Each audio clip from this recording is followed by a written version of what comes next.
Teman-teman apa kabar? Hari ini kita akan sharing tentang prediabetes. Pernah dengar prediabetes? Nah, prediabetes itu adalah kondisi lampu kuning ya, di mana gula darah kita sudah tidak baik-baik aja. Dibilang diabetes belum, tapi dibilang normal juga sudah mulai naik. Nah, hal ini disebut dengan prediabetes. Nah, lantas apa yang kita harus ketahui tentang prediabetes ini?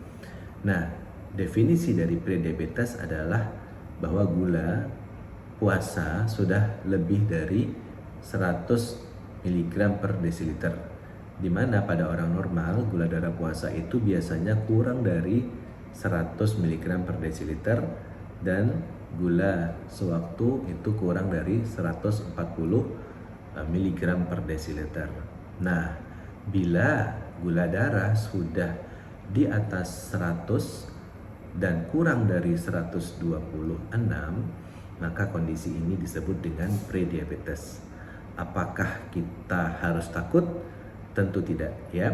Apabila kita atau keluarga mengalami prediabetes, maka kita masih ada kesempatan untuk menurunkan gula darah sehingga kita menjadi orang yang normal kembali, tidak menjadi diabetes.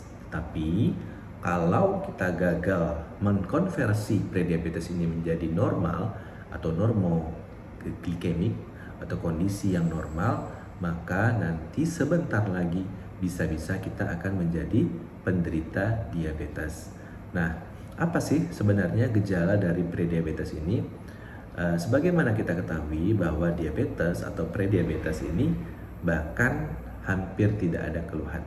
Dikatakan 80% penderita diabetes itu pun tidak ada keluhan. Makanya ada baiknya kalau kita mempunyai faktor risiko, misalnya berat badan berlebih, orang tua kita diabetes, ya kita hidupnya sering mager, malas olahraga, ya.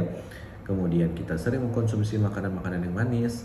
Nah, ada baiknya kita men-screening diri kita, mengecek gula darah kita apakah kita termasuk yang normal atau prediabetes atau malah sudah diabetes.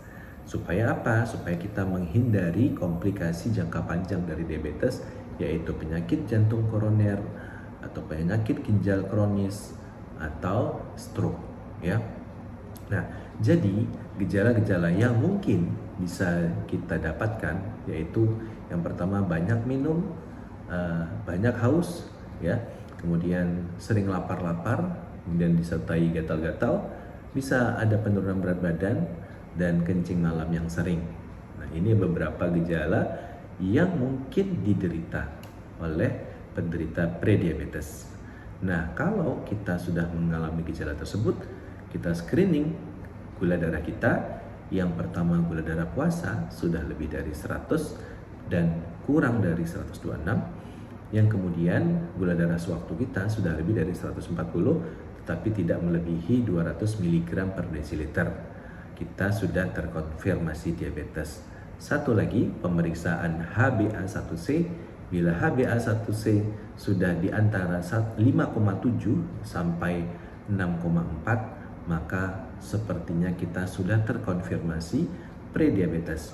Oleh karena itu, ada baiknya teman-teman konsultasikan dengan dokter-dokter seperti dokter umum atau dokter penyakit dalam untuk mendapatkan terapi lebih lanjut. Nah, apakah prediabetes itu sudah perlu diobatin?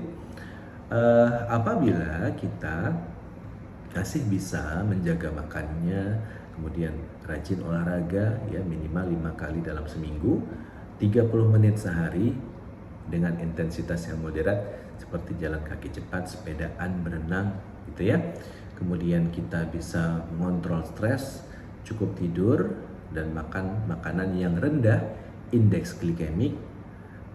Kemudian kita pantau gula darah kita. Kalau gula darah kita bisa mencapai kurang dari 100 mg per desiliter pada puasa dan pada gula darah sewaktu atau 2 jam setelah makan kurang dari 140, maka kita tidak membutuhkan obat, ya. Nah, kalau kita tidak bisa mencapai target tertentu itu, maka ada baiknya konsultasikan ke dokter. Maka dokter akan memberikan obat-obat anti diabetes, ya, untuk mencegah terjadinya diabetes.